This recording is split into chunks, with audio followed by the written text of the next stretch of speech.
Aviation Sports Talk up, rolling on a Monday, along with Jesse Stiers. I'm Sean Stiers. You have a face full of sun. It was a busy outdoor weekend for you. You need a little SPF 50 or something, I think. Friday I played golf all day. Got way sunnier than expected.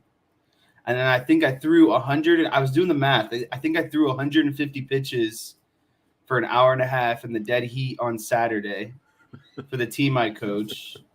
And then immediately after, no pitch count in the coach's pitch no league. pitch count. My arm is rubber though. And then I played some sand volleyball immediately after that, which was a bad decision because I sweat a lot during my game because I was up there. And then I just started cramping in the middle of volleyball. That's how hot it was. And then I had softball again yesterday. And then volleyball again tonight. It's just, it's busyness. Busyness. Sad day, though, for Cowboys Kingdom. Larry Allen passed away. It is. The great. Best offensive lineman in NFL history. For it. There's a case for him as the best offensive lineman in NFL history. And I think that as much of a mauler as Larry Allen was, and he was like when you talk about the Great Wall of Dallas and that offensive line, he was kind of the final piece, and he had a mean streak to him. And Sonoma State came out of tiny Sonoma State, second round draft pick and right to the Hall of Fame. He didn't take him long once his playing days were done. First ballot Hall of Famer. Saw a video of him today benching 700 pounds.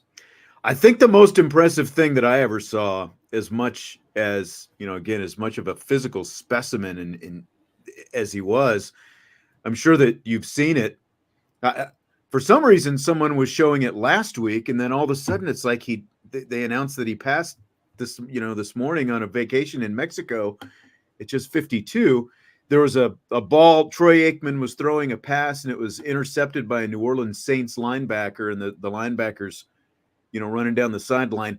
Larry Allen, all 325 pounds of him, runs down a linebacker. Just amazing athleticism by now the late, great Larry Allen. He was amazing.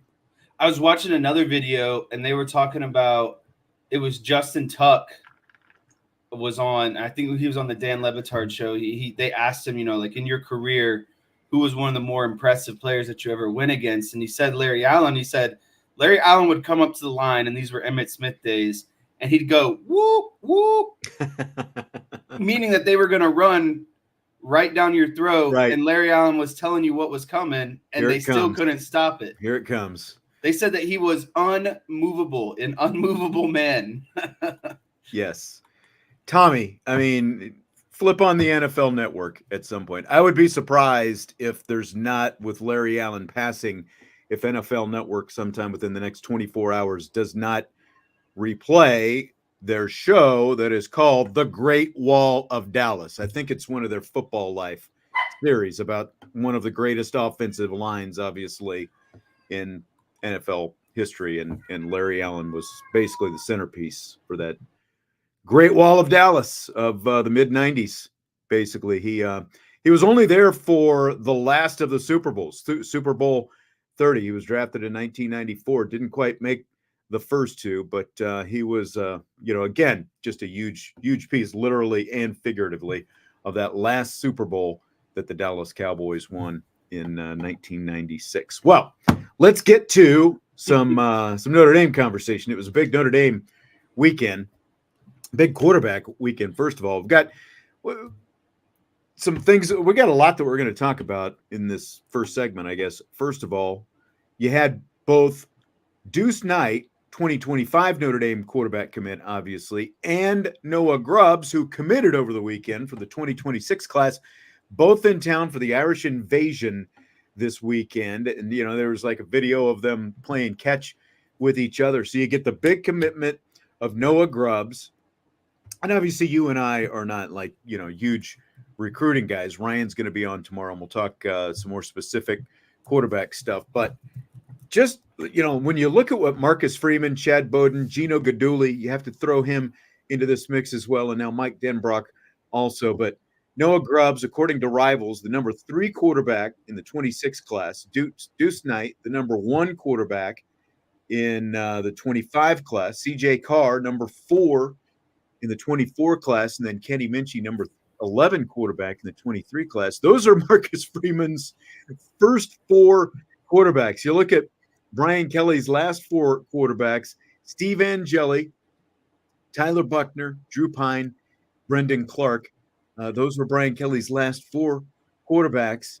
And, I've obviously all the different recruiting services, they have different rankings and, their own rankings and all that different kind of stuff. But I think the best number value I've seen is this: Freeman and Bowden have got commitments from 4 consensus 4-star quarterbacks now. They have a 95.5 national ranking. Brian Kelly's last 4 quarterbacks had an average ranking of 291.3. Does that get your juices flowing? Does it get you pretty excited when you look at it like that?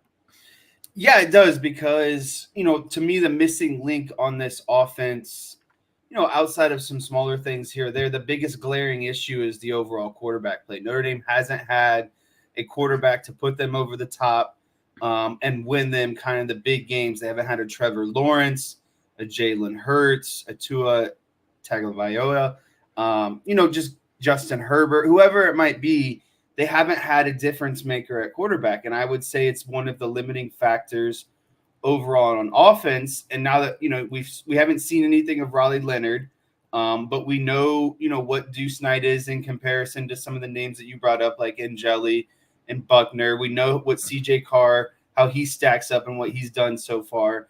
And so as a fan, I think when you're talking about wanting to stay on the playing field as the rest of some of these powerhouse programs, it is very exciting to start getting those quarterback recruits and stealing them away from other big-name SEC schools. Stealing them out of the South. Yes, that's exactly right. You're going into the SEC footprint, and you're getting them to come north to Notre Dame, which is obviously something that has not been very commonplace historically. And when you look at the fact that Notre Dame is not only outperforming and outpacing what they have done at the quarterback position over the last few years, they're now with these consecutive quarterbacks, they're in the top 5 in terms of quarterback recruiting in the country right now, being able to stack that kind of elite talent class after class. And it obviously changes the margin for error for both the position and for the program when you have that level of talent at the most important position on the field. And also noteworthy, Grubbs is from Florida, and of course Dylan and Jordan Faison, both from Florida. You might remember Brian Kelly basically gave up on recruiting the state of Florida a few years back. I think he had maybe 2 or 3 years left at Notre Dame when he announced that we're going to get away from Florida. We're going to focus our attention on Georgia. Georgia, obviously a lot of talent there as well. But when you look, Marcus Freeman said, well, we're not going to continue down that path. And he and Chad Bowden, like, you look at this next class, the 2025 class: Ivan Taylor, Dallas Golden, Justin Thurman, Davion Dixon, all in that next class. And again, you've got guys, the 2 Faisons. Now you've got Noah Grubbs, all from the state of Florida as well. I mean, you just can't, it feels like it goes without saying that you can't just ignore one of the most talent-rich states in the country in recruiting. But that's what Brian Kelly chose to do. And now, just a couple years later, you go out and you get one of the top quarterbacks in the country, of course, from the state of Florida. So now Grubbs gets to become the point man and, out there recruiting and all that. By the way, like, there's still all this. I know that there's, still some people nervous about Deuce Knight, and you've got, Mississippi reporters, who are doubling down on the fact that they think they're going to flip him and all that kind of stuff. I mean, Deuce Knight was here at Irish Invasion over the weekend. And then when Noah Grubbs announced his commitment, Knight retweeted it, and he had Gino Gaduli, the GOAT, in the retweet, so that feels like there's a pretty good connection there with Deuce and the entire staff, the quarterback coach, the head coach, obviously, and on down the line. So yeah, I guess the thing that comes to mind for me is, what is Marcus Freeman doing differently to sell these quarterbacks than Brian Kelly, right? Because I would say it's even more impressive because being a person people like. I just think that,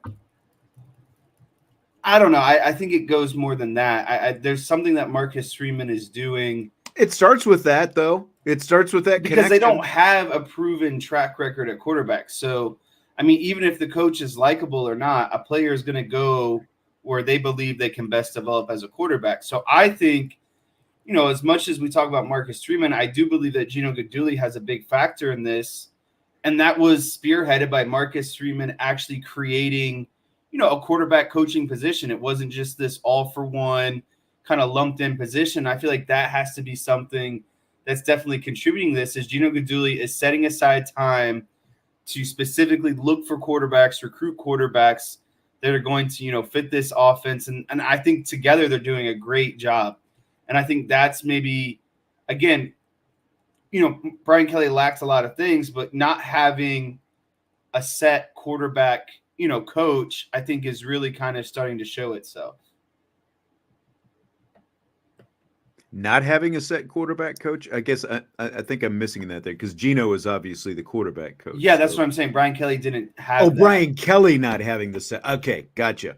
And the fact that, he was basically the guy. He did it. He did have a stretch, and Mike Denbrock was here for part of it as well, where they brought in some nice talent at quarterback, but for the most part, a lot of it went by the wayside. Everett Golson ended up transferring. There was like the whole thing with Deshaun Kaiser. Gunnar Kiel ended up transferring. He was very highly rated. Brandon Wimbush ended up transferring. Phil Dracovic after that ended up transferring. So, there was obviously a lot going on there. But I do think the difference in personalities has to matter quite a bit as well, though, because like Marcus Freeman was out there bringing in big time quarterbacks when nobody even really knew what the offense was going to look like. And, there was like people complaining about the offense still, and you still, like Tommy Reese, and then they hand off to Jared Parker and all that different stuff. So and again, I think it goes beyond just Marcus Freeman. I think the Gino Guidugli and the Chad Bowden pieces of it are very important with the connections that they've made with these guys as well, specific to that position. And there's probably something to what you're saying, that, the fact that it was Brian Kelly and you didn't, have a little bit different personality, maybe helping out with some of that. So we're going to talk some more quarterbacks. We got some thoughts from Marcus Freeman from his closed little mini closed door media session from last Friday. He went through a handful of topics with some of the local media. One of them was Riley Leonard, and I thought this was interesting. One of the biggest things he was asked, like, what he's learned about Riley Leonard. Biggest thing he's learned about Riley Leonard in the 6 months since Leonard has been on campus now. I guess it's 5+, but still, going on 6 months anyway. And he said, if I didn't know Riley Leonard, I would think he was, I don't want to say arrogant, but dang, I would think he's as humble as he is. He plays with a passion and a demeanor that's like, holy cow, man. But off the field, he's the most humble and hungry. End quote. So he didn't want to say arrogant, but that was obviously the first thing that came to his head. Do you like a little arrogance in your quarterback? Yeah, I think every great quarterback is arrogant. I think Tom Brady would tell you that he was arrogant. I think Troy Aikman would tell you that he's arrogant. And I don't think it's arrogance as in I am better than you. I think it's arrogance as in I have put in the preparation that is needed to go on and execute the game plan, to go on and execute and win this game, right? And so I do enjoy the arrogance as long as it's not, maybe the best way to put it on a comparison scale is like Shador Sanders, showing off his watches during a game. That's a different type of arrogance. I like the arrogance of, again, I know I'm prepared for this game, right? And I am here to dominate you, and then until the game is over, I know no friends, and my only objective is to beat you and to beat you badly. And I think that is the sort of arrogance that Marcus Freeman is talking about. USMA 87 says quarterback arrogance has to be backed up by skill and production. And that's where I like the arrogance to be. Like if there's a sweet spot for it. And I think that's kind of what you're saying there too, Jesse, like you're, confident, borderline cocky, maybe, maybe that's what Marcus Freeman was looking for. Confident, borderline cocky. I mean, a swagger about you. Yeah. That's exactly right. Like because I think when you've seen Riley Leonard go out there and play, he hasn't been like the Phillip Rivers, where like from what we've seen anyway, where he's jawing at you from the sideline or jarring at you, from the field to the other sideline, literally, where he's got that kind of swag. But I think that the confidence is in his preparation and his ability to go out there and execute. Like that's what I want. Like all the external talk and all that stuff. I'm not as worried about that. And like, look, I think we've all got to realize that there's a certain level of trash talk and everything else that goes on over the course of the game, regardless of sport right now. And, whether that's Riley Leonard, I don't know, but I want a quarterback who's confident, very confident. And if you want to say borderline cocky or arrogant in his own skills, that's the kind of guy I want. I want the guy who is confident that, to think that we're going to score on any given play. When the game is on the line, we're going to go out there and we're going to score when it's important. And that's something, Freeman said, when I think back to preparing for Riley Leonard, I think he's a great decision maker. That's the thing we talked about. He makes really good decisions and he can use his legs to hurt you. It's not just a guy that can scramble to throw the ball. There are designed quarterback run plays that can present an issue for your defense. And tough, so tough. I went back and studied some of last year's games, and I watched that one recently. The first half, he just did okay. We did a really good job defensively. Then the second half, he said, okay, I'm going to create some plays with my legs. And they started doing things with him running the ball, which opened up some things in the pass game. He had a long run and broke some tackles. That's a quote from Marcus Freeman on Riley Leonard. So what do you think about that? That is obviously going to be really a new dimension that only Tyler Buckner in recent years has brought to the Notre Dame offense. And obviously that was for a very short period of time because of his injuries. Yeah, I think that, what this means for the Notre Dame offense is kind of what we've talked about a little bit in the past. You're going to see, basically an RPO / triple option type offense. And the reason why you can call it triple option is the quarterback has a decision at the snap of the ball to hand the ball off, to pull it and keep it himself, or to get the ball out fast. And so what Marcus Freeman was alluding to is when Riley Leonard opens the games with his legs, it presents a really tough challenge for the defense, because ultimately what it boils down to is they have to decide, are they going to commit their hang player or their extra player to the box, or are they going to commit them to coverage, or are they really going to put them in limbo and try to make them play both at the same time, right? Mm-hmm. And so that's what Riley Leonard is going to have to feel out during the game is that extra man committing more towards the box and the run game, or is he bailing out and getting into the pass game and helping out in coverage? And that's going to be the ultimate read for Riley Leonard, is he has the skills where if that player wants to bail out and commit to coverage, he can beat you with his legs, because that ultimately is going to leave, man on man in the box. And so Riley Leonard ultimately has one man to beat at that point. And that just goes to whether, we're pretty sure there's going to be more RPOs in the offense this year. Just exactly what you're explaining right there, and how Riley Leonard can put a defense in jeopardy with both his legs and his arm.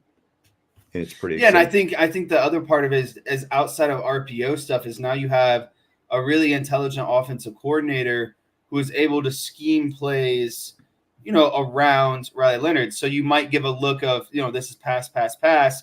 And then all of a sudden it turns into a power run play where, you have a running back and maybe a pulling guard or tackle leading through the hole, and Riley Leonard is right behind him, right? And so that's the other aspect of this thing is, yes, you can do RPOs, but you can also just get into straight design run plays that kind of play off the rest of your schemes.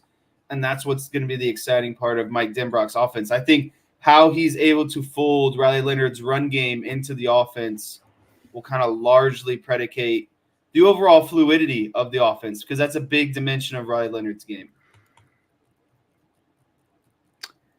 Andrew not happy with the Ian Book narrative. He says, we were talking about the quarterbacks and the recruiting a minute ago. He says, I think how we talk about Ian Book is not fair. He was an excellent quarterback. We act like he was some type of game manager. He led a number of game-winning drives. He could run. He was a good player. Yes, he was a good player. But ultimately, was he the quarterback who could be elite against elite teams? He won a lot of games. Most of those games were against unranked teams. I'm not saying he didn't beat any ranked teams, but basically the 2020 win over Clemson, huge win at home, but look at Ian Book's performance in college football playoffs, etc. Like that's, I think, again, we've talked about it before. Steve Angeli, I think if Steve Angeli was a starting quarterback for 3 years, he could have a very similar record ultimately to what Ian Book had. But the question would be, could he beat the elite teams on the schedule? And well, the thing with Ian Book was if you take the 15 and under routes away from him, basically the underneath routes, Ian Book just never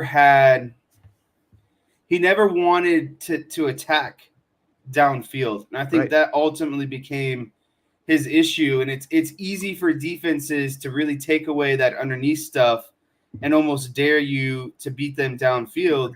And that's what Ian Book really ultimately never did, is he never attempted to press that ball downfield. And I get it. It's a give and take at quarterback, right? Because if he's thrown interceptions, everyone's going to say, oh, well, why is he forcing the ball downfield? But at some point, you have to get those explosive plays against the big opponents because, again, they have the athleticism and the closing ability to take away that underneath kind of timing route stuff, right? You have to start pushing the envelope down pushing the ball down the field. And that's really what Ian Book never was willing to do and I don't think it was as much of just a check down king, because I think he did more than that. He just never went beyond kind of that intermediate level. He only sat in his comfort zone. Right. And that wasn't going to allow you to make big plays and beat, big opponents. And look, there were times that Brian Kelly was completely fine with that, right? Brian Kelly beat into his head, don't turn the ball over. I think that has some impact on it as well. Whether you want to call that negative reinforcement or whatever, I think that there's some impact there that he had.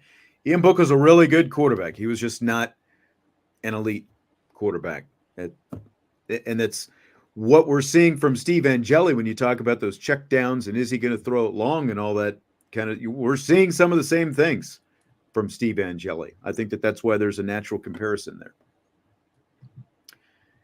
So I wanted to ask you about Tyler Buckner. Vince and I talked about him quite a bit on Friday's show. He's back, but he's a walk-on wide receiver, not a quarterback. What do you think of the news that Tyler Buckner's back in town? Yeah, it was funny. I was golfing all day and my phone was dead.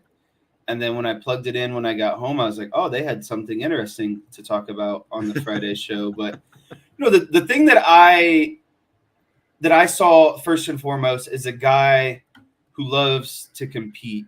And I think he misses – there's a certain camaraderie that comes with football, and I think he obviously misses that.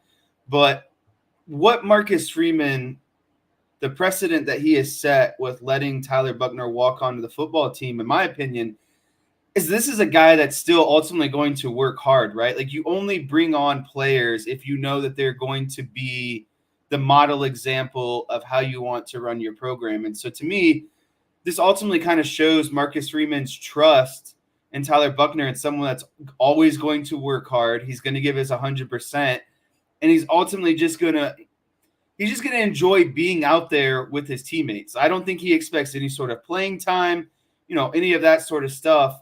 And so anything that comes from Tyler Buckner really is just an extra or an add-on. But again, he's going to at least be a guy that shows up to practice every day. He works hard. He's, someone that the younger guys can look up to, how to practice right and all those other things. So I really like it because, again, there's nothing to lose with someone like Tyler Buckner. He's a proven winner, right? Like he was a starting quarterback at Notre Dame. He got a chance at Alabama. He comes back and wins a national championship at Notre Dame in a completely different sport. So, the guy is an ultimate competitor and athlete, in my opinion. I was thinking about this. So if Sam Hartman doesn't transfer to Notre Dame last year, Buckner would have been the quarterback last year, assuming they didn't go out and try to get somebody else. So there's a possibility that both Tyler Buckner and Drew Pine would have both been at Notre Dame last year, and Riley Leonard might not be with the Irish right now. So do you take that trade-off? Do you like where they are right now? Like the kind of, the domino effect going backwards? What do you think? Yeah, I think the combination of Sam Hartman and Riley Leonard was going to give you a better chance than any combination of Drew Pine and Tyler Buckner and Steve Angeli ultimately at the end of the day, right? And so not only are you giving yourself a better chance, but I think you're also you're allowing the rest of the recruiting to catch up. And now that, we've seen sort of this recruiting of CJ Carr, of, Noah Grubbs, of Deuce Knight, I don't know if they're able to get all of those guys had they stuck with Buckner and Pine and really tried to develop them. Because with Hartman and Leonard, I think it goes over better with recruits knowing that this guy's only going to be here for a year. I don't have to consistently beat this player out year in and year out. It's just a 1-year rental that is, again, trying to win you the games that maybe Steve Angeli, Tyler Buckner, or Drew Pine simply couldn't win you, right? Like the super big ones, right? Because we all know they could have won those games, but Notre Dame is in the business of winning, high-level games. And so I think that Hartman and Leonard give you a better chance at those high-profile games and the ability to basically, essentially get closer to a national championship. And then you add in the fact that they've been able to kind of catch up with the quarterback recruiting. I think it's been a great decision. I mean, I don't feel like if you looked at last season specifically, I don't feel like you had a better chance in the games that they lost with Tyler Buckner versus what you had with Sam Hartman out there. And like you said, you go out and you get these guys to give yourself a chance to win those big games. And it also kind of fills in the gap, as you were referring to, as you line up the recruits that they've got right now. And having Riley Leonard sitting at the top of the depth chart with Angeli number 2 and Kenny Minchie and CJ Carr. I mean, we've talked about it before, obviously. The quarterback room that they've got right now is arguably the best that they've ever had, or at least the best that they've had in 40 or 50 years, depending on how far you want to go back and, pre-recruiting services and all those different kind of things. I think that the situation they're in right now is a great situation to be in. You've got a quarterback who some people thought was going to be a first-round draft pick a year ago to lead your quarterback room, and you've got all this budding young talent developing behind him. So I would absolutely take what they've got right now. So, Jesse, some comments from Marcus Freeman from that Friday media session that we had. And, of course, last year, Freeman had his whirlwind tour of different parts of the country, and, he's still kind of hopping around now doing different visits with Notre Dame alumni clubs and things like that around the country.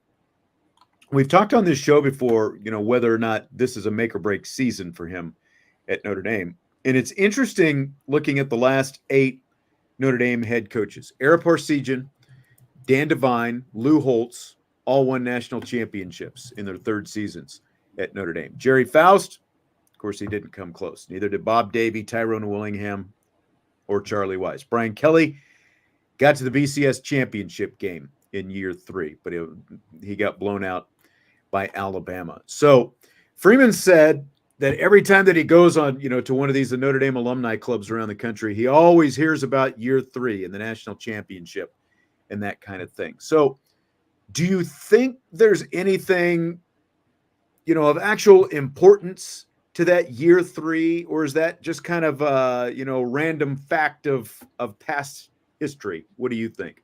Like, either you're going to do it in year 3 or it's not going to happen for you. So I don't think it's like a year 3 or bust type situation. I just think that the reason why year 3 kind of shows to be so important is because the first couple years as a head coach, you're essentially kind of playing with the cards that you've already been dealt. And so, I just think in terms of perception, there's not as many there's more excuses in those first 2 years, because you can say, hey, these aren't my type of players. I'm kind of working what I've been dealt here. I'm trying to transition the program into, my idea of how I want to run it. And I think year 3 is when you ultimately can start infusing some of your recruits, some of your coaching staff, some of your fundamentals of how you want to run the program, right? You've kind of gotten the last, in this case, Brian Kelly, you've got him completely out of, people's minds, and you've hopefully shifted some of these core principles of, what Marcus Freeman can do as a head coach in comparison to Brian Kelly.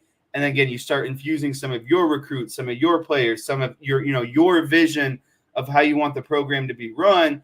And I think that's why year 3 is so important, is because you actually start to see tangible results for all of those things.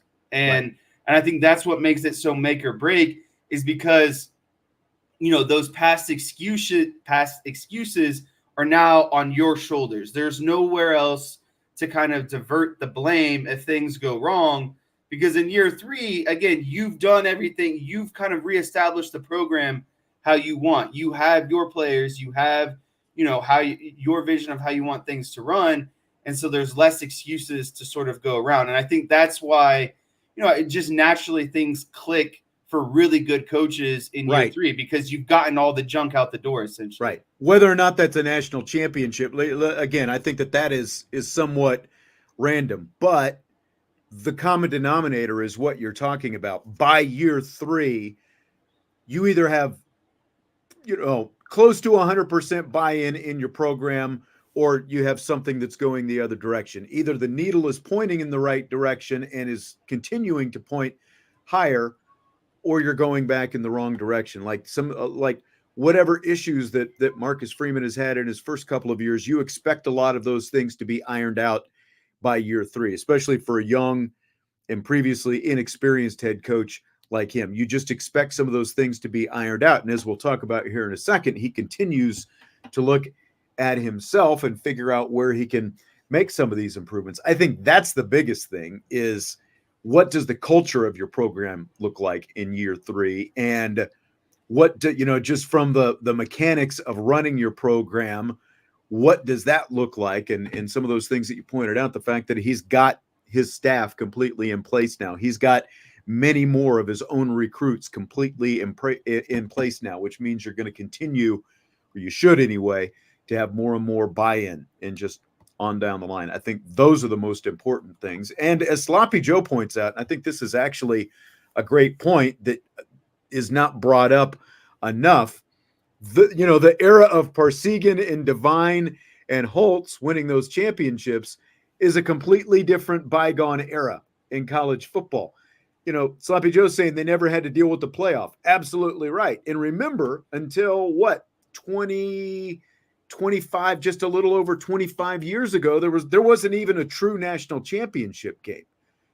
Back in the in the 70s and 80s and through a majority of the 1990s, even, you still had You weren't even matching up teams number 1 versus team number 2 in a national championship game. You weren't even playing a true national championship game. It was all bowl tie-ins by conferences and all that stuff. So you've got like the number 1 team playing the number 8 team over here in the Rose Bowl, and the number 2 team playing the number 7 team in the Orange Bowl, and things like that. You didn't have true national championship games, let alone multiple rounds of a playoff that you have to go through now. So it's a lot different. Just the setup to get to a championship game looks a heck of a lot different in 2024 than it looked in 1988 and before that as well. But, again, I think that there are a lot of things that you can look at and say this is a program that has every right to believe it's going to be at least competing for national championships, if not this year, then very soon. Like, that's what you want to see by the end of 2024 for Marcus Freeman. So when he visited some of these Notre Dame clubs, he also made some stops and visited with NFL teams. And I thought that was interesting. He said that, he went to 5 different NFL football teams and spent time with their coaches and general managers. The Steelers, the Browns, the Ravens, the Commanders, interestingly enough. Obviously, he was East Coast anyway, in the D.C. area, and the L.A. Chargers as well. He said, quote, "I was just on this mission. How do we prepare better? What do you guys do? What do you do? What's your thoughts?" End quote. So what do you think he can take from some of these visits with these NFL teams that he toured around and picked their brains this offseason? Yeah, to me, when I read this kind of, response from Marcus Freeman, it sounds like a guy where the Stanford loss still eats away at him. The Marshall loss still eats away at him. The Clemson loss on the road last year, eats at him. And Louisville. The Louisville loss eats at him. Basically, all of his losses eat at him, especially the ones where you would probably say on paper Notre Dame was the favorite, right? And so what he's trying to figure out in terms of preparation and going to all these, NFL teams is week in and week out in the NFL, a lot of teams that are better play teams that are bad. But it's the NFL, right? And so if you're not prepared for how you're supposed to be, these guys are still all professionals at the end of the day. So, and even, it's like last year when I think like the Raiders beat the Chiefs, on the back half of the season, just a bad team that beat the games like that happen. And so ultimately what I'm getting at is the good teams find ways for that stuff to happen. Right. And so I think what Marcus Freeman was doing when visiting with his teams is trying to figure out how he can get his team to consistently, or how to prepare his team consistently to play well, no matter the opponent, no matter if you're playing Ohio State at home in a top 10 matchup, or if you're going on the road and playing Clemson at noon on a Saturday when they haven't been as good as they should have been, the entire season. So I think that's what is bugging Marcus Freeman the most is those losses where he felt like he really should have won, and he blames himself and the preparation for the reason why they lost. And so how can I be consistent no matter the opponent and prepare the team to play one style of football? No, that's absolutely right. And some of that, what everyone wants to know is why didn't, in terms of last year, the head scratching losses came on the road, and everyone wants to know, well, why aren't you prepared to play on the road? Obviously, the 2 bad losses in year number 1 came at home, and why weren't you better at home? And I think what you're saying now it becomes, can you just be consistent regardless of where you happen to be? I think there's definitely some things. Who, when. Yeah, exactly. I do find it interesting, like the Steelers and Ravens both have Super Bowl winning head coaches. So very consistent programs too. Right. The Browns have become more consistent over the last couple of years. The Commanders, that's sort of the outlier there. The Chargers, you have Jim Harbaugh, though. Like, that's the one where I think, I wonder if the cameras went with Marcus Freeman. I would like to see the Freeman, Jim Harbaugh meeting out there. But, I mean, you've got the guy, even though he hasn't won a Super Bowl, he's been to a Super Bowl. He's had, like you talk about a model of consistency, and we always kind of have to put this caveat with it, but you can think what you want about Jim Harbaugh, and yeah, the guy's a little bit nuts. He's a little bit loony, whatever. And he coached at Michigan and all that stuff. But he's won wherever he went, starting at Stanford, where there had, like any winning season prior to Harbaugh showing up was before that an outlier season, basically. But he turned them into consistent winners and handed it off to David Shaw, and they continued to win after that. And he is the guy who just won college football's national championship. So there is a ton that he could glean from Jim Harbaugh about a lot of things, like, again, consistent track record for about a decade and a half now. I get probably even longer than that, going on 2 decades, really, when you go back all the way to the beginning of Stanford. Consistent track record. And, oh, by the way, just won a national championship in college before he headed to the NFL. So obviously his brother John, the head coach of the Ravens. So, you talk about some very good brains to pick, with those specific organizations that he was talking to there. I like it. To me, there is the thing that this shows is there is no comfortability in Marcus Freeman's game. He is continuously improving, and this is what he talks about. Trying to improve, at the very least, trying to improve. Well, this is what he talks about after every game and every conference, media conference, is we have to be better. What are we doing to be better every single day? And if you're going to preach that, you also have to be the leader of, said things as well. And so if Marcus Freeman consistently expects I finally found the word, if he expects his players to challenge themselves every day, challenge everything. Yes. Challenge everything. So what is Marcus Freeman doing to challenge everything? Because he feels that there is always something to be improved upon. And so I respect the, really just the courage to go out and say, hey, I know I'm not great. What can I learn from you? And first-time head coach, again, like this is okay. He's going into year 3 now, but he's still, I think, until he wins big anyway, or at least gets to the playoff, I think he still kind of carries that. Well, he's a first-time head coach, like those kind of things with him. I think that maybe we'll just say relatively inexperienced head coaches I think that there is a tendency for a lot of these guys, like look at Brendan Staley as an example out there. He's no longer with the Chargers for a reason. Like he came up the ranks because of his analytics and some other stuff. He kind of rose rapidly. And the thing about that was he had his way of doing things, and that was going to be it. It's like, well, if I just keep doing this, ultimately it's going to work out. And Staley, for such a young guy, was not nearly as introspective as Marcus Freeman. And who found the unemployment line relatively quickly? Brendan Staley.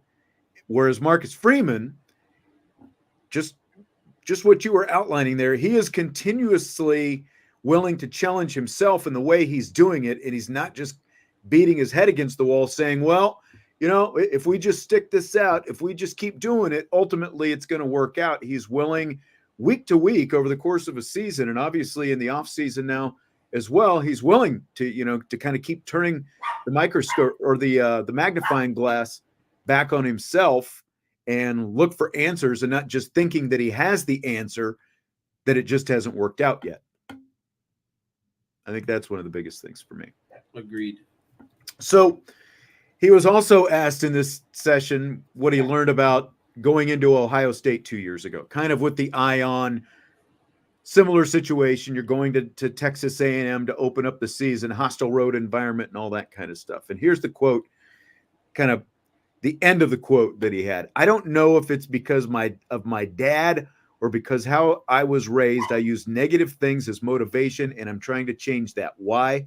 Maybe we can use the lessons we've learned from negative, positive, and all these different things to make us better. I don't want to torture myself anymore. I want to focus on the real things that can make us better. Confidence is important. Our players need confidence. Our players need to believe they are prepared, not scared or worried about going to Texas A&M, Ohio State, or any big environment. I want those guys so confident they're ready to go when we take the field, wherever that date is. They truly, in their heart, believe they can get this job done. End quote. So instilling confidence. Does this feel, as someone who grew up in sports and athletics and everything else, does this feel a little bit like a new school versus old school philosophy shift of how coaches are coaching? What do you think about hearing him talk about that? Yeah, I do think that there's definitely a shift. It used to kind of be a lot of players, the more you kind of got on them, the more that fired them up to be better, right? But I think that we've seen sort of a transition in players where, yes, they want to be coached hard, but at the same time, they also want to be recognized for the things that they're doing right? Like, you don't want to consistently hear, this is what you're doing bad, this is what you're doing bad, this is what you need to get better at. It could be, at work, we call it a compliment sandwich. You start with something good. Right. Start with a compliment, then you go the bad, and then you compliment again, right? And so yes. A lot of older people are going to say, well, kids these days are just soft, right? And that's immediately, I think, where probably a lot of minds are going to. But the thing I will say is, and especially, in a very fast-paced, snap-by-snap game like football is, players are going to play their best when they truly believe in their game, that they have the confidence that they know what's going on, because that just allows them to play faster. It allows them to play more free. And I think that is what ultimately Marcus Freeman is trying to get at is, no matter who we're playing or what the environment is, I want these players just to be confident in their skill sets, no matter what. When the game starts, everything else is out the window, and I just have to believe in everything I've been taught and my natural ability to play football. And I think that is when you're going to see the best products on the field, is when these players ultimately have confidence that they're going to execute, whatever they need to do. Well, look, guys have been going into the film room and having their film graded out for years, but I think that can kind of play into this as well in terms of instilling confidence, because then, you're going in there, and if the coaches are grading it out, okay, you're finding out, okay, here's a misstep here, but over here's something, you ran this route really well. You did it just right. I think that you can continue to kind of build some of that confidence. And the more you do this, the better your game is going, all those different things. I think that you just need to, that compliment sandwich that you're talking about, I think is probably the best way to put it. Because look, what tends to stand out? Like, 100 compliments or 2 criticisms? What tends to stick with you the most? It's usually the criticisms. Right. And that's why you need to continue. I think these guys continue, to the need to kind of reinforce the good things and get them in the right frame of mind. And I think that this goes back to some of the consistency that we were talking about as well. The more you do that, I think the more consistency that they're ultimately going to have. Like, they're not afraid of whoever. Like he said, you're not afraid of the environment or whoever the opponent happens to be. You're confident in what you do because you've seen tangibly that you can go out and execute it day in and day out. Yeah, and I think another part of it is the confidence to not have this is going to be kind of maybe, counterproductive or a word salad a little bit, but you have to have the confidence to not make a mistake. You know what I mean? Like, if you're going, you have to. You don't fear making a mistake. Right. Like, mistakes are naturally going to happen, but as long as you are confident in what you're supposed to be doing and you're out there playing hard and fast, many coaches will have, as long as it's not like this huge fundamental mistake, right? Like, that you've been practicing since day one, like a defensive end not setting an edge, that sort of mistake is really unexcusable by a certain point in the season. But if we're talking about, playing fast and just playing what your eyes are seeing, and you naturally make a mistake, that's okay because, again, you have the confidence to make those mistakes and bounce back and basically make the play the next play, right? Because if you don't have that confidence, you're just going to start basically, avalanching mistake after mistake after mistake.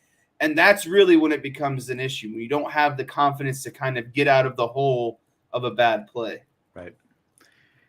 He also spent some time on a battleship, the USS Abraham Lincoln, which I thought was interesting. He said, he went out there and, trying to pick the brain. 36 hours he spent on a battleship, he said. What do you think about, like, maybe what he can take from that, his naval military experiment? I think that the number one thing that you'd have to maybe take away from being in a situation like that is just how important every single step or kind of every single person is in terms of the mission being, ultimately successful at the end of the day, right? So for Notre Dame, what a successful mission looks like, plain and simply, is winning a football game, right?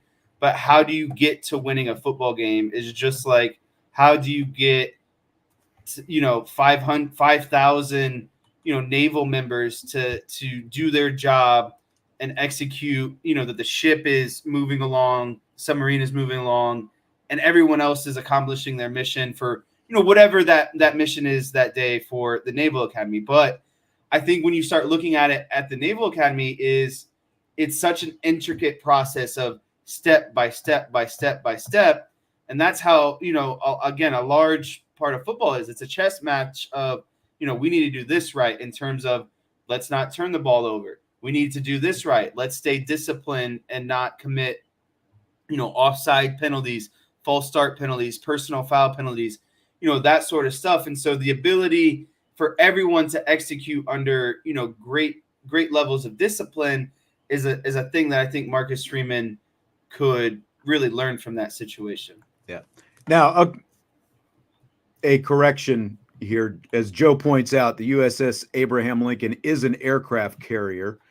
I went by what Marcus Freeman's transcript says, and Marcus Freeman's transcript says, I spent about 36 hours on the USS Abraham Lincoln, a naval battleship out of the Pacific Ocean. So my bad. The Abraham Lincoln is an aircraft carrier, but in his transcript, he had it as a battleship. So that's why I said battleship. So just to clarify there. And I agree with a lot of what you're saying, pretty much all of what you're saying. I think my personal, takeaway is, there are obviously a lot of similarities between, sort of military structure and sports, athletics, team structure, and things like that. You obviously have a hierarchy and who's in charge and, all those different things. I think, from a preparation standpoint, from my military experience, is like, you have no choice in the military. Either, you either find a way or,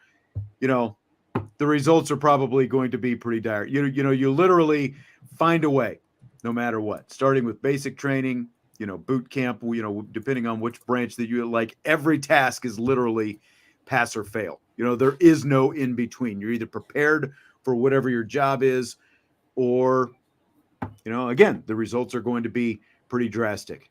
So it falls back on your training, and what you're training in sports, it's your practice. That's exactly what it is. It's rep after rep. Get it right or don't. Confidence comes from preparation, and preparation ultimately, leads to luck and success and everything else. So that was kind of my takeaway from what he might be able to glean from that. Man, we've got all kinds of crazy. Oh, yes. Well, now we're blaming Freeman. Well, it's literally in the transcript, DK. I know you're joking, but like I said, I'm going by what the transcript says, and that's what I had in my notes. So it is what it is, right? Jesse, are you ready for rapid fire? Let's do this. All right, let's go. Fill in the blank. It's blank that when Marcus Freeman was asked about who might be a breakout player this season, Billy Schrauth was the first player he mentioned. It is, what's the word? I didn't want to say excited. It is, to me, it's affirming because there has been a lot of talks amongst kind of the offensive line of how this thing is going to piece together. Are these young players ultimately going to be ready? Is Jagasaw going to be ready? Is Ashton Craig going to be ready? Is Billy Strauss going to be ready? What are we going to get out of these young guys? And so when you can come out, like, we know that Jagasaw is going to be a good player. I think that's one of the ones that we were like, okay, we ultimately know what we're going to get. But when Marcus Freeman could come out and say that Billy Strauss is going to be someone that is going to be a breakout player and he's amongst the offensive line, to me, that's kind of affirming of, well, at least we know we'll have good protection in the pass game, and they should be pretty solid in run blocking in order to execute the run game. So I really felt, again, affirmed by that response. Yeah, I mean, to me, I almost like when I heard him say Billy Schrauth, it was a little bit like, hasn't Schrauth already broken out to some extent with the way he played down the stretch of last season, coming in against, Clemson and but then again, he has only played in a handful of games. And, look, I think that we kind of expected last season to be Billy Schrauth's breakout year. But the fact that now he is putting this on Schrauth, it reaffirms, like you were talking about, what we think about that interior line specifically, that there are two guard spots, and there are three able-bodied and more than ready guys to take those three spots. And Billy Schrauth, Rocco Spindler, and Pat Coogan are those three guys. So, I mean, you've got three guys for two spots, and you would expect camp to be really tough. But I think that interior, especially when you hear Marcus Freeman specify Billy Schrauth, that interior offensive line can be one of the true strengths of this team. There's still some questions that have to be answered in terms of the tackles, and he talked a little bit about that, like that right tackle job. He talked a little bit about Tosh Baker and Emil Wagner battling for that right tackle spot during training camp and stuff like that. So, I mean, that is still a question mark, but I think that interior line is going to be really good and really dominant. And so to hear him talk about Billy Schrauth like that, I think kind of backs that up, that notion that, like you were talking about. So Freeman also says Jeremiah Love is going to have a big year. So to you, what does a big year for Jeremiah Love look like? A big year for Jeremiah Love would consist of 1,000 yards on the ground, and then I would say probably about 400 yards receiving. So really close to about 1,500 all-purpose yards or more, I think, is the type of production that you would see out of Jeremiah Love. And I don't necessarily think, the touchdowns are great, but I believe that I don't know if the touchdowns is his role. I think his role is advancing the ball down the field and getting a lot of those explosion plays, and then kind of allowing maybe someone else to kind of finish off the touchdowns. You know what I mean? Like, yeah. I don't anticipate a lot of touchdown numbers. I anticipate a ton of production in terms of just cranking out yards, and a lot of yards after catch, a lot of yards after contact, and using his explosiveness. Yeah, I think for me, it starts with the explosive plays. That's kind of where you ended it. Like, for me, it starts with probably like 15 to 20-ish, plays of 20-plus yards this season. And I'm saying 20-plus because we're combining rushing and receiving in there. And what an explosive play looks like as a run is a little bit different than a receiving or pass play, obviously. But I think if he's bursting downfield in big chunks of 20-plus yards at least 15 times, I think that's a pretty good start. And then, I'm thinking like in the 20 to 30 reception range, and, I think you said 400 yards. I think I'm in the like the 400 to 500 yard range. I don't know that he's going to break 1,000 rushing, especially because we expect him to be such a big receiving target. But if he's in like the 700 to 800 yard range. So I think Brent had, like 1,500 total yards. I'd be pretty happy if Jeremiah Love is somewhere in the 14 to 1,600 yards, total yard range with all those explosive plays thrown in. I think that would be a big season for me for Jeremiah Love. Because, again, you're also going to have a guy like Jadarian Price who's going to be able to make a lot of chunk plays and just a lot of big-time yardage of his own this season. Fill in the blank. It's blank that Freeman could not come up with a defensive breakout player candidate.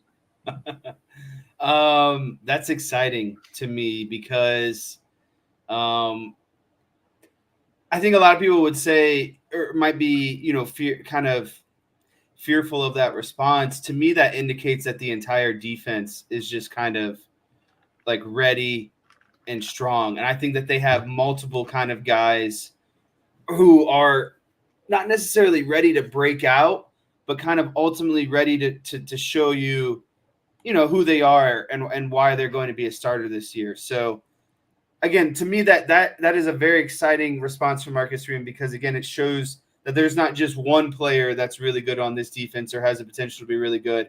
I think that the defense is more so, and especially so on defense, it's in how Notre Dame plays defense. It's more so about the unit, right? Playing defense where even if you're not making the tackle, you're doing your job to ensure that the play is funneled to where it's supposed to go. So that's kind of how I look at it. Is I just think that he expects Notre Dame defense to be really solid as a unit and not just, one kind of standalone breakout player. Well, and I kind of looked at it. I can see what you're saying. I kind of looked at it a little bit differently because, basically you've got 4 veterans across the defensive line with R.J. Oben, Howard Cross, Riley Mills, and then Botello, although I guess Botello would probably still qualify as a breakout candidate, right? Like, even though he's been around for a little bit. But you've got those veterans. You've got Kaiser at linebacker. You've got Watts at safety. You've got Morrison, obviously, if and when he's ready to go.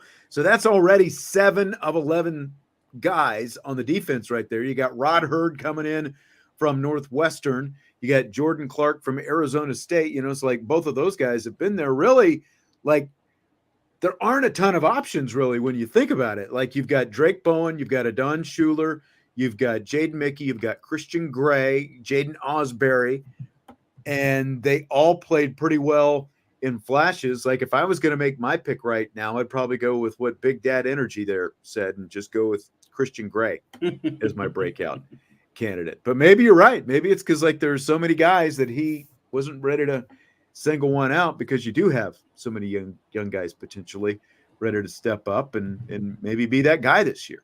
So that's exciting too.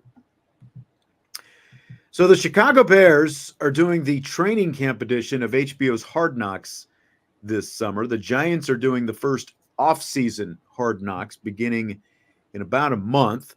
The in-season Hard Knocks is going to follow an entire division and not just one team this year. So given you have 2 teams, I'm going to assume the NFC North is spoken for, the NFC East is spoken for. Like, they're probably not going to follow in one of those entire divisions later in the season on top of those teams in the offseason. So what division do you think they're going to end up going with once they get to the in-season?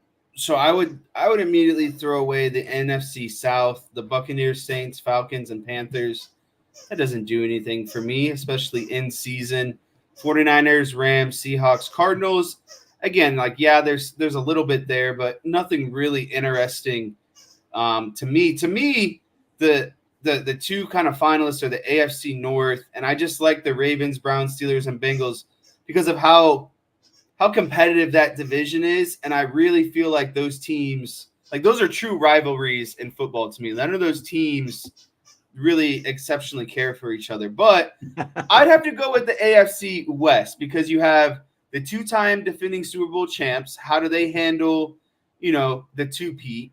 After that, you have the Raiders, who are transitioning. Their entire organization has been transitioning over the last 3 or 4 years, but they have the new head coach, right, who took over midway through last season. How is that progressing? How is that, moving along? And then you start looking at the Broncos, year 2 for Sean Payton. He's got Bo Nix. I kind of want to see, how that whole thing pans out between Payton and Bo Nix, and if Bo Nix can be, a really good NFL quarterback. And of course, last but not least, the Chargers, right? The brand new head coaching staff, a team with a ton of talent. And so you introduce really good coaching with really good talent.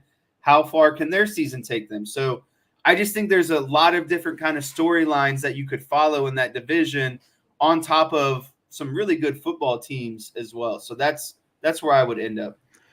Those are the 2 divisions that I would be looking at as well. I mean, starting with the North, you've got Joe Burrow, the NFC or the AFC North. Obviously, you've got Joe Burrow coming back and Lamar Jackson, 2 of the best quarterbacks in the NFL. Like, I wonder, because they've always had this rule, if you've got a first-year head coach, you don't have to do Hard Knocks. I don't know how that would apply to doing an entire division, and the fact that, like Harbaugh, is a first-year head coach, and if that would impact it doing it in season, those kind of things. I'm not exactly sure what that would look like. But, I mean, look, for all the reasons that you outlined there, I think either one of those divisions would make the most sense because there are so many different storylines. But, I mean, between the Chiefs already winning 2 Super Bowls, you've got the best player in the game in Patrick Mahomes. And, of course, you also have the X factor that is out there. The NFL already said they put together their schedule, the Chiefs' schedule specifically, with giving T Swift the best chance to be at those games. And I would be shocked if Hard Knocks didn't do everything that they can to try to have her incorporated in some of that as well.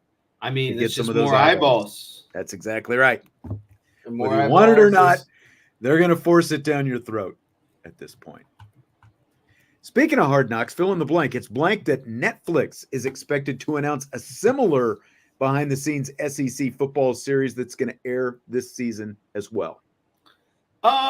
It's arrogant. It's cliche. The SEC is basically like, hey, how can we squeeze more out of someone else's idea, right? Like, it's the SEC. It's they always think that they're the best, and everyone cares about what they're doing, and that they play the best brand of football. So why wouldn't everyone want to watch, right? And so, while it's a cool idea, at what point do some of these things become repetitive, right? Like, am I likely to tune in? Sure, but I don't think I'm going to – I am more likely to religiously tune into Hard Knocks than I am, basically a Hard Knocks SEC style, right? Like, I find more I find it more – and this is kind of why I like the Manning Cast so much.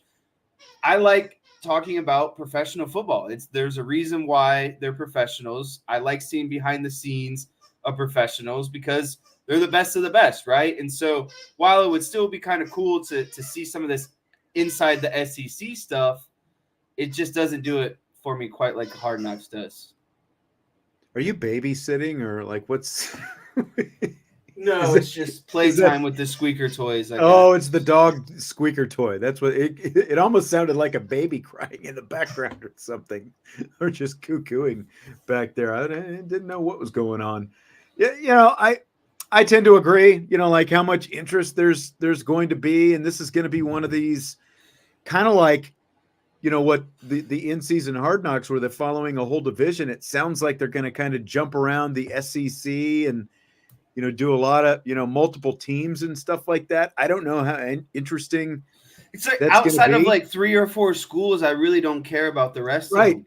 You care about Alabama. It's, there's some curiosity with Texas and Oklahoma going into the conference this year. So maybe that helps a little bit. You have a little bit more high profile. Lane Kiffin, he's always interesting. It just feels like if you picked one of those teams, it would be pretty interesting, but bouncing around, I don't know how much I'm going to be interested in that. Well, it's like how much can you really learn probably from one, one episode with that team, right? Like all you're going to basically learn is, maybe like behind the scenes of like Joe Milton and what his preparation is at quarterback and the transition of Nick Saban leaving and having a new head coach. But it's like outside of Georgia, Alabama, Ole Miss, it's like, again, those are really the only, Florida, right? Like there's really only so far you can go. Maybe Missouri, because you can see how Drinkowitz does, you know, after managing last year's success. Is he able to sustain it? But again, you're not going to get that much information if they're bouncing around between all these different schools. You're just going to get a little tidbit of information. And it's like, oh, well, I probably would have liked if you focused in on one school and not given me random tidbits about 10 different schools. But you're probably going to feel that way about that in-season, Hard Knocks thing, unless they go an hour and a half every week. Like what happens is, and this, remember, the NFL actually did the Chargers and the Rams together a couple of years ago, and you really didn't get to what you were saying. You didn't get to spend enough time with the personalities that you actually liked, and they're bouncing back and forth. And ESPN, I don't know if you saw any of that. I can't remember what they called it, but it was the thing where they did Caitlin Clark, Camila Cardoso, and the player from UCLA, whose name that I already forgot, but they followed the three of them throughout last season, and they put together, it was like a 3 or 4 part docuseries, behind the scenes type deal that they aired right after the season was over. And what happens? It's like you do that and you're bouncing around, and ultimately it's like, well, Caitlin Clark is still the most interesting of all these stories. Like you still want to spend more time with whoever the main story is, the most interesting person. And I think especially if you're talking about an entire football conference like the SEC, I doubt how compelling that can actually be.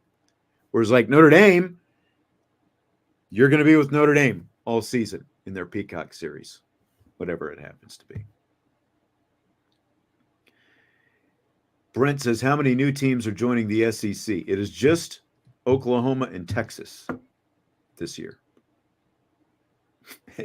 DK says Alabama joining the SEC this year as well. Fill in the blank. It's blank that Vikings wide receiver Justin Jefferson became the highest paid non-quarterback in NFL history today when he signed a 4-year contract that guarantees him $110 million.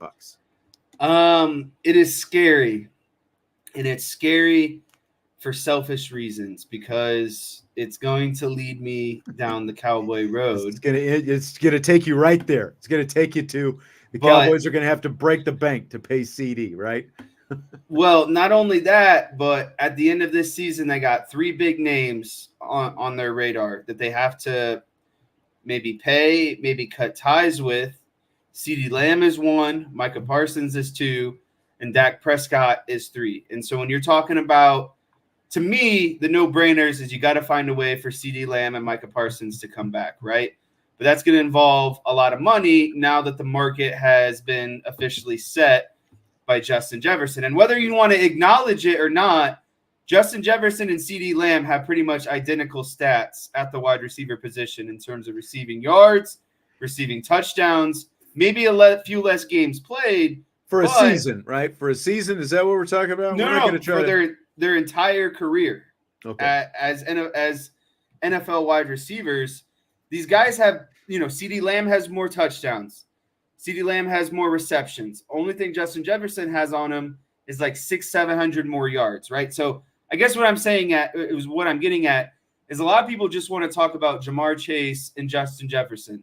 CeeDee Lamb is very much in that mix, and he's going to have to be paid like he's in that mix. So I'm scared for how good old Jerry is going to break the bank between a lot of just like how players. you didn't beat around the bush. You just went straight to it, and you're like, this isn't about Justin Jefferson. This is about what everyone accuses you. No, like good for him.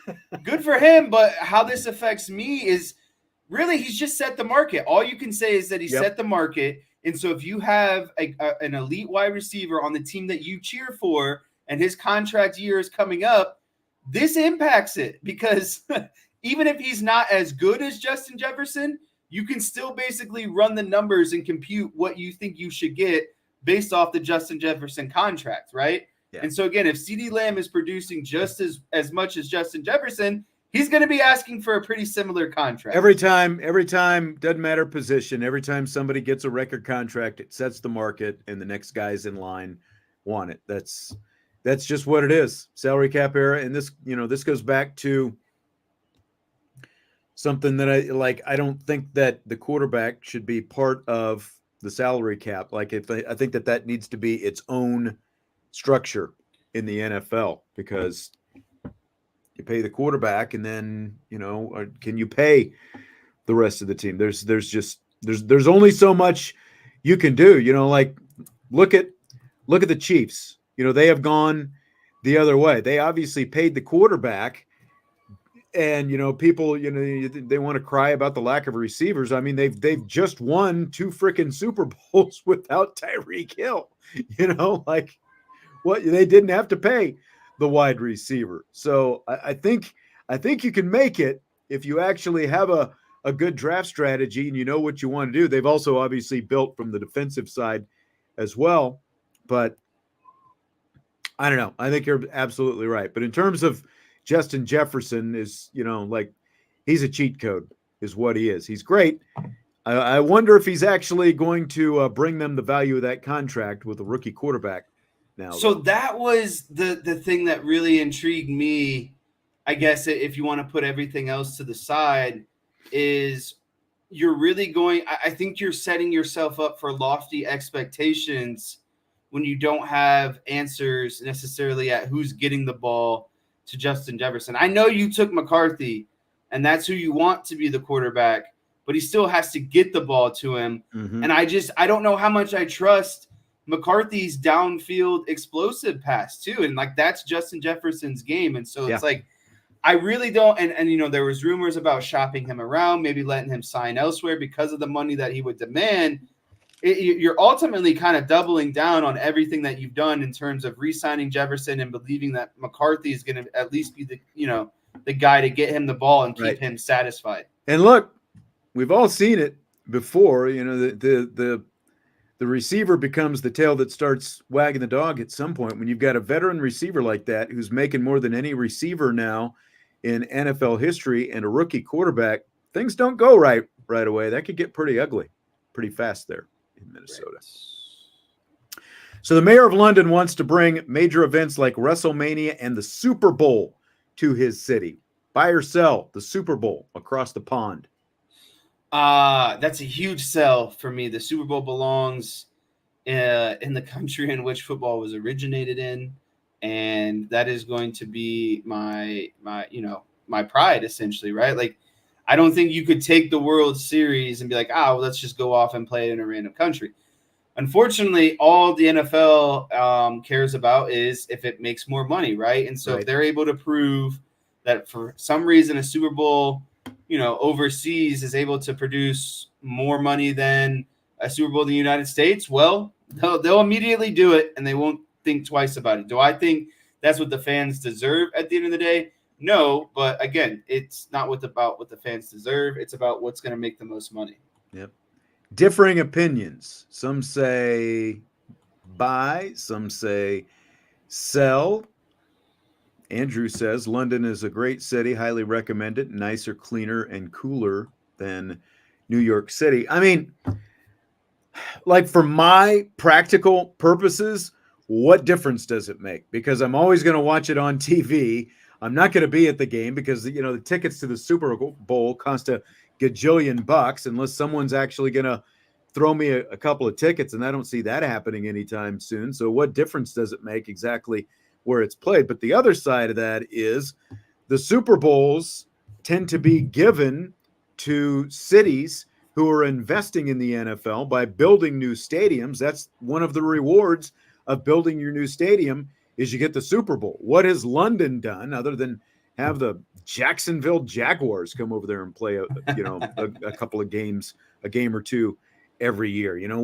What has London actually invested in the NFL? So I definitely sell it from that standpoint. You should be rewarding, the paying customers of your product, which happen to again reside in and around the markets that you have across the United States. So I would not want to see it.